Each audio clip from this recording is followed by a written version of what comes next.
ఈ స్టోరీ కేవలం కల్పితాలు, దెయ్యాలు, మంత్రాలు ఉంటాయని మా ఉద్దేశం కాదు.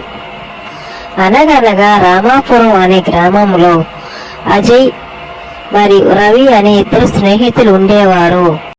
ఇద్దరు ఫ్రెండ్స్ పార్క్లో ఉంటారు. సాయంత్రం సమయం, చుట్టూ నిశ్శబ్దం. వారు చాలా కాలం తర్వాత కలుస్తున్నారు, అందుకే చుట్టూ ఉన్నవాటిపై పెద్దగా దృష్టి పెట్టకుండా ఒక ఫ్రెండ్, రవి, కొంచెం టెన్షన్గా కనిపిస్తున్నాడు. మరొక ఫ్రెండ్, అజయ్, అతడ్ని అడుగుతాడు. అజయ్, ఏంటి రవి, ఏదైనా టెన్షన్ ఉందా? రవి, ఊహు. అబ్బే లేదు. వదిలేయ్ అజయ్, నువ్వు నన్ను చెప్పదలుచుకోలేదంటే ఈ లోపల ఏదో పెద్ద విషయం ఉందని అర్థం. రవి ఆలోచిస్తూ మౌనంగా ఉంటాడు. అదే సమయంలో చుట్టూ మసకబారిన గాలి, చెట్ల చప్పుళ్ళు, అలాగే అదో విచిత్రమైన మోర అనిపిస్తాయి. అజయ్, వింతగా ఉంది రవి, ఇక్కడ మామూలుగా ఇలా ఉండదు కదా? రవి, అజయ్, నేను నీకు చెప్పాలని చాలా రోజులు ఆలోచిస్తున్నాను. ఇది మా కుటుంబానికి సంబంధించిన విషయం. అజయ్ ఆశ్చర్యంగా చూస్తూ అడుగుతాడు. అజయ్, ఏంటది?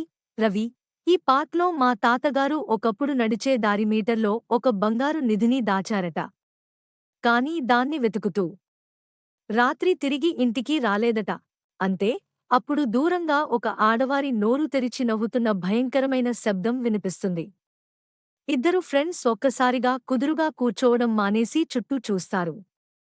వాళ్లకు ఆ శబ్దం ఎవరిదో తెలీదు. రాత్రి కాస్త గాఢంగా మారుతుండగా వాళ్ళు ఏమి జరుగుతుందో తెలిసే ప్రయత్నం చేస్తూ ఆ పార్క్లోనే ఉండాలని నిర్ణయించుకుంటారు. కాని వాళ్లకు తెలిసింది మాత్రం వాళ్ళు ఇప్పుడు ఒక సాధారణ కథలో లేరు. ఆ రాత్రి వారు ఆ చెరువు దగ్గరున్నప్పుడు వింత శబ్దాలు వినిపించాయి. పొడవాటి తెల్లటి చీరలో ఒక ఆత్మ కంటపడి వారిని హెచ్చరిస్తుంది. ఈ చెరువును కొంతమంది శాంతి లేకుండా చేశారు. దూరంగా ఉండండి, లేకపోతే శాపం మీ మీద పడి మిమ్మల్ని నాశనం చేస్తుంది. భయంతో ఉన్నప్పటికీ రవి ఆ శాపం వెనుక నిజం తెలుసుకునేందుకు ప్రయత్నిస్తాడు. తన తాత పాత పుస్తకాల ద్వారా రవి తెలుసుకుంటాడు ఈ శాపం వారి కుటుంబం కారణంగా వచ్చినదని. శాపానికి మూలమైనది వారి వదిలిపెట్టిన పాత ఇంటి కింద ఉన్న ఒక నల్ల బావి. ఆ బావి వల్ల ఆత్మకు శక్తి పెరిగిందని తెలుసుకుంటారు. రవి, అజయ్ ఇద్దరూ ఆ శాపాన్ని పూర్తిగా తొలగించడానికి నిర్ణయం తీసుకుంటారు. వారు రవితో పాటు అతని పాత ఇంటికి వెళ్తారు. ఆ ఇల్లు పూర్తిగా పాడైపోయి చుట్టూ గాలిలో చీకటి అలుముకుంది. రవి బావిని కనిపెడతాడు. అది చుట్టూ నీలం రంగు వెలుగుతో ప్రకాశిస్తోంది. రవి ఆ బావి నుంచి వచ్చిన శక్తిని తన శరీరంలో ఫీలవుతాడు. తన తాత పుస్తకంలో ఉన్న మంత్రాన్ని చదవడం ద్వారా రవి ఆ బావిని శాశ్వతంగా మూసివేయడానికి ప్రయత్నిస్తాడు. అయితే ఆ సమయంలో ఆత్మ తన అసలైన రూపంలో బయటకు వస్తుంది. అది పొగతో నిండిన కరాళ రూపం, ఎర్రటి కళ్లతో మరియు భారీ చేతులతో. ఆత్మ, నువ్వు నన్ను ఆపగలవని అనుకుంటున్నావా? నేను తిరిగి వస్తాను, ఇంకా బలంగా.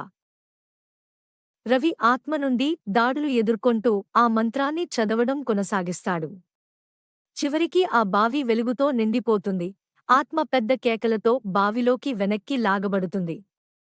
రవి ఆ శక్తిని పూర్తిగా నిరోధిస్తాడు. ఆ కర్జ్ రవి శరీరం నుండి బయటకు పోతుంది. కాని ఈ క్రమంలో రవి పూర్తిగా అలసిపోతాడు. అజయ్, రవి, నువ్వు బాగున్నావా? రవి, శాపం పోయింది. అజయ్, నా కుటుంబం, గ్రామం ఇప్పుడు సురక్షితంగా ఉన్నాయి. కాని నేను ఒక భాగం పోగొట్టుకున్నాను.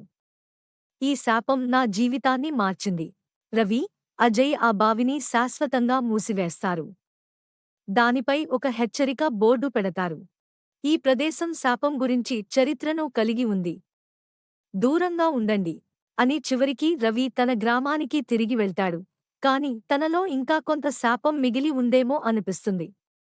చివరగా ప్రశ్న మిగిలినది, శాపం పూర్తిగా ముగిసిందా? లేక తిరిగి వస్తుందా అని అనుకుంటాడు.